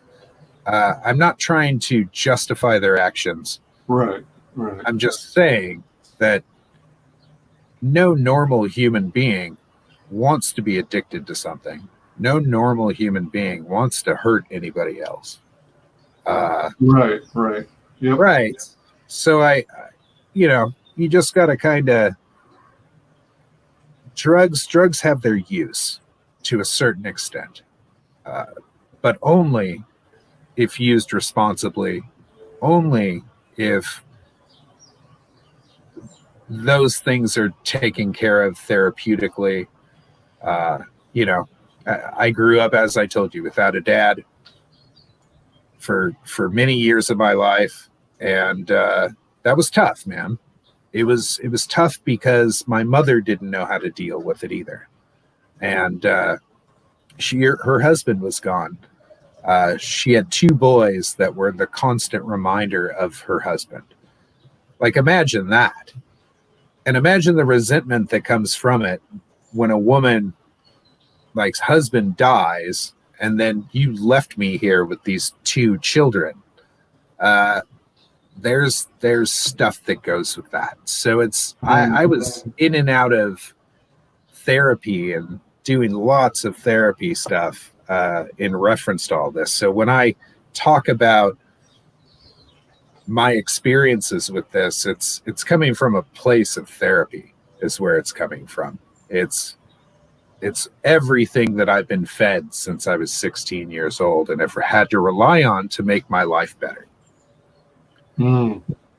So it's not like I'm just some junkie who got lucky. I had to do the steps. I had to be accountable. I had to take into consideration that we're all going to screw up. Oh, yeah. And that all we could do is be better and try to make it better. Yep. Yeah, congrats on that. That had to be tough. And you've been clean ever since, which is awesome. It's a long time, man. It's been 14 years, I think. Whoa, that's a trip. 14. So nice. My wife just popped in, so that's why I was looking off screen here. Does she want to Does she want to go on? Oh, no. Go on. No, she says. No. All right, then. I think she's going to pass on that. All righty. So, steak for dinner. Nice. Oh, yeah. I love steak. Yeah. Wife was just showing me she went to the butcher shop, got some steaks. So. Oh, heck yeah. Nice. We'll be cooking some of that stuff up here in a little bit. Sweet. Nice. So, Hammer, a post-Ragnarok tale. When you go about working on books, is this considered officially your very, very first book of your own creation? Yeah, I would say that this is my first out there in the real world full IP. Yeah, I would say that. Do you start by sitting in front of like a computer or in front of a notepad, write out the entire story, break it down into a script, draw a bunch of thumbnails or some rough sketches, and then go into putting the book together? Or what is your process? So the process for me started with essentially looking at a bunch of my older work that had no real stories to it and kind of seeing the kind of things I like to draw. And then I had come up with the concept of the actual artifacts of Asgard coming to Earth and human beings taking possession of them.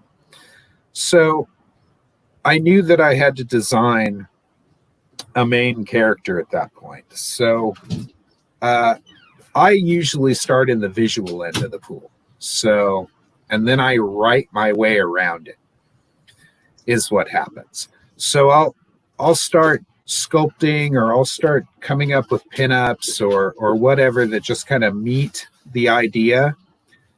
And then I'll usually, a story will go through my brain real quick. I'll sit down, write it out in shorthand, like on a piece of paper.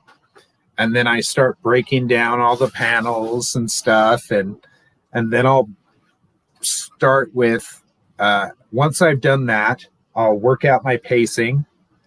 And then I'll do thumbnails, a bunch of sketch of thumbnails. Let me see if I even have some. Like, so here's, hold on. No, not that. Let me find it here. So here's the book which I wrote Hammer in. So these are my notes and stuff for it. I had done some sketches in here of how the pages would look, but I initially just kind of write panel by panel what I want to happen. And as I'm doing it, I'll come back later and kind of swap things up to make it more solid, and then I'll transfer it all to board, and then I'll ink it. It's a weird process for me.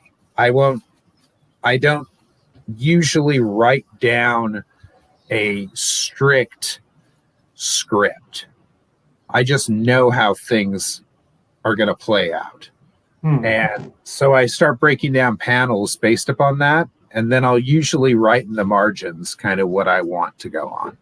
So if I have an idea for what that character is going to say, and I've sculpted or drawn up that actual page already, I might actually write in the panel or on the side of the panel what that person's going to say. Kind of. Like, it's loose for me. Until I actually sit down and have all the pages in front of me, like penciled and inked, that's when I sit down and I round out the whole story's wording and everything else. So I don't write first. I always do art first, and then I might write a little, and then I do all the art, and then I write the rest of it. Oh. So I have written a synopsis of the first 10 issues, though. So I know what's going to happen over 10 issues, but they're all loose, right? Like, it's me going, so Hell's going to show up, Hela in the Marvel universe. So Hell's going to show up, and this is what she's going to do. And I'll section off 7 pages for that. And in those 7 pages, there's going to be dialogue going back and forth between people, but I'll work that out because I know what happens after those 7 pages. So where the goal I have to meet is. So I'm always, and if I have to add more, because there's that digital element to my work, I'm able to actually change stuff around digitally and nobody even knows the difference. Right. So if I have to put a panel before another panel, or if I have, because of pacing, or if I have to get rid of a panel, or if I have to add a panel, all that stuff can be done. True. Yeah. Do you have any thoughts on how Marvel is handling the Asgards and Hela? Do you have any particular criticisms? Do you like what they did in Thor Ragnarok or in the Thor movies? I enjoyed those Thor movies. The first Thor movie really just stomped home for me that they could take this silly, over-the-top, funny-looking character and make it work. And I loved how bright it was. I loved how it looked stupid that he was flying around. I loved that whole aspect of it. And it was because it was like that I liked it. I liked that it had this cheesy Flash Gordon type aspect to it. I liked that. That was, in fact, Flash Gordon's one of my favorite movies. So I like that too. yeah, that silly ass movie. So the second one I kind of felt was a little dark and just kind of tried to play into the mythology more, but the third one was super fun. I love that it was more like Buckaroo Banzai, kind of shooting from the hip. I loved that. I think Taika Waititi is one of the greatest directors to come around in the last like 10 years. That guy's awesome. Have you seen Jojo Rabbit? I have not. Oh man, Jojo Rabbit. I liked Jojo Rabbit. So Did you? it's it's in the same vein as like Mel Brooks's History of the Worlds. Oh, I love History of the World. Yeah. Okay, so I saw that in the theater when I was a kid. Did you? Yeah. My uncle took me to see it. It was awesome. Wow. I think I was 9 or 10. I don't remember how old I was, but I remember seeing it. I thought it was hilarious. I loved Blazing Saddles. I loved all those movies. Now I realize how incredibly racist all that stuff is. Right. Okay, but and just like the producers, okay? Yeah. Mel Brooks was able to do these things because that was the flavor of Tinseltown at that time. And Taika Waititi did that with Jojo Rabbit. He did the same thing that History of the Worlds did, but he did it with Jojo Rabbit. And it takes not only this comedy, but has a tragic aspect to it that History of the Worlds didn't have. History of the Worlds was just a straight comedy, right? Whereas Jojo Rabbit is a comedy wrapped in a tragedy. Mm-hmm. So I enjoy silliness in my movies, especially when it comes to superheroes. If you get a little too serious, it tends to just make it just bleak and no fun. Like I love the Watchmen movie that came out, but it was super dark and super bleak and nobody got it. I loved it. I loved that it was close to the source material. And it should have done it. I enjoyed the Watchmen movie. I have not seen the Watchmen TV series though. Oh, that thing was awesome. Oh, did they do a good job with that? Oh, it was so good. It was so good. It literally fit the vein of everything that Alan Moore wrote. All that sub-material in the Watchmen books, it dove into all that stuff. I really feel like that it is a natural companion to that Watchmen series. It was that good. It was really that good. And Alan Moore should be proud that he created that project and then somebody else did this type of thing to it. Okay. Even though he's all negative about everything and nobody should ever touch my work. Right. I call bullshit on that. Okay. Because he does this shit all the time where he'll take somebody else's work and do his own thing to it. He's not allowed to. Apparently he's the only one who's allowed to do it and nobody else is. Okay. So I feel like the guy who worked on the Watchmen stuff for the television show for HBO nailed it, and Alan Moore should actually like watch it and think about it and just kind of let it seep in that it was actually a really good job, and not just him should be able to create things like that. So I get his thing that he's such a purist, but to what extent, man? Right? Right. That's just like letting one comic book artist essentially do Batman forever. And it would be terrible. We need to see variations. We need to see differences. There needs to be a mythology added to things. Just like Lovecraft's work. Lovecraft wasn't the only person who created those mythos. Many of his friends and many artists actually contributed to those mythos. And a lot of it's just attributed to Lovecraft, where in actuality, it isn't all Lovecraft. So the King in Yellow, that wasn't just Lovecraft. There's many people who contribute to these mythologies. And I think that they should be allowed to a certain extent. And I realize there's a lot of purists out there that just want to see certain things go a certain way, like George Miller only directing Mad Max movies, right? Okay. All right. Right? But we also have to remember that George Miller created Happy Feet also. Okay? The guy who created Mad Max also created Happy Feet. Cool. There are, yeah, you know what I'm saying? Like, he's able to do these two different things. He's just not exclusive to those things. Yeah. You know, like, I would love George Miller to let somebody else, like, I don't know, Chris Nolan take over a Mad Max.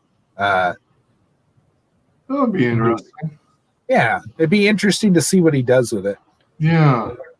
So it's I think it's about, I know as much as I like playing with my own toys, I also like seeing what other people do with my toys. Yeah, exactly. Exactly. And it may not fit like my agenda, but it doesn't matter because it could be its own thing. Yeah. It doesn't have to fit. It doesn't have to be, in some cases, so rigid and stringent, and like, we need to just loosen up about that stuff. Yeah, I hear you there. Nice. Out of curiosity, I don't know, maybe it's possibly too early. Oh, well, Yotam did mention that Watchmen is one of their favorites. Oh, I see that. I saw that. Yeah, it's a good movie. Yeah, some people were knocking the movie. I personally enjoyed it, but I don't think I've ever read the actual original graphic novel.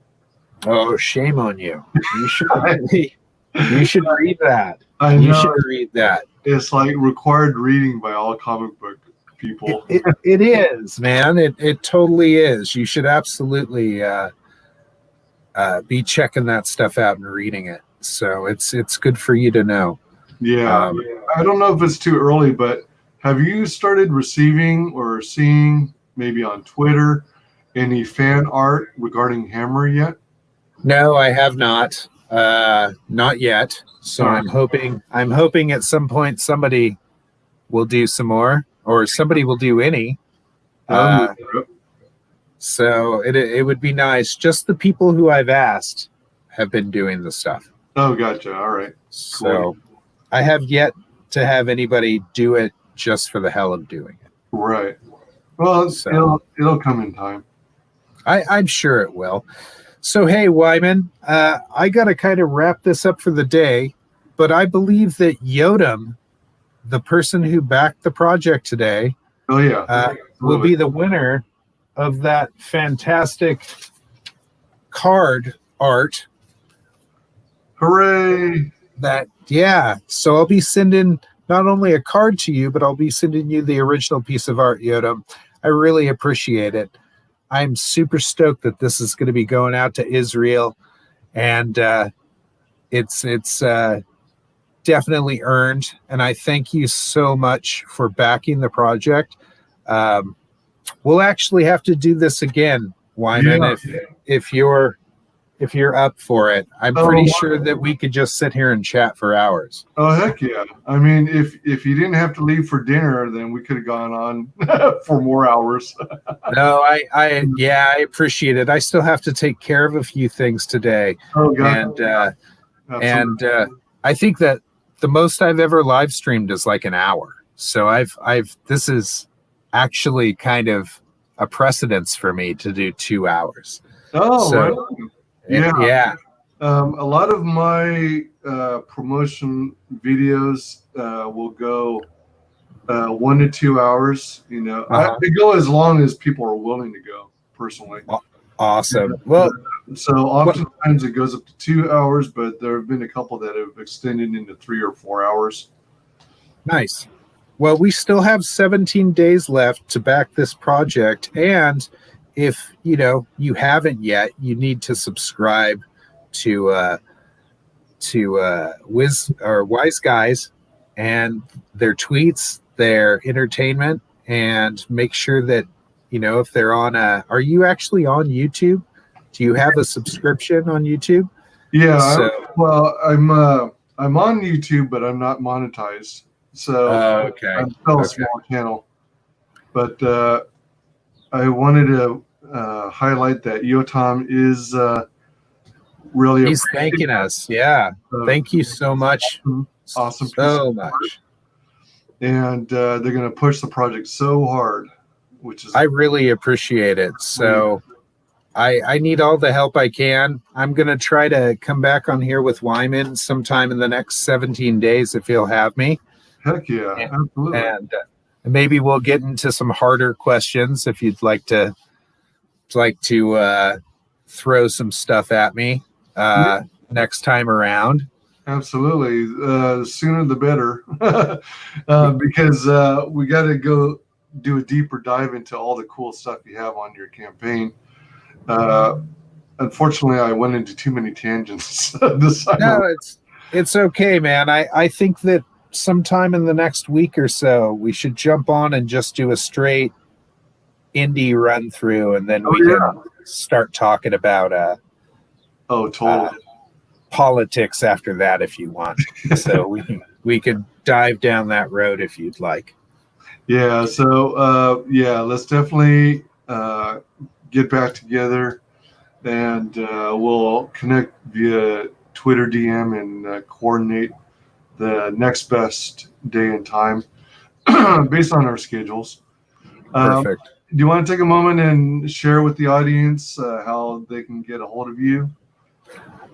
You can either get a hold of me on Facebook or Twitter at Vonderabo. You can go to my Indiegogo campaign and back and reach me through that, or you can go to Jason Alistair Crowley Crager on Facebook and DM me directly. And you can reach me there. So, or vonderabo@gmail.com. VONDURABO@gmail.com. You can have any questions. You want to chat art. You are an up-and-coming artist and want some suggestions. Feel free to hit me up. Awesome. Yeah.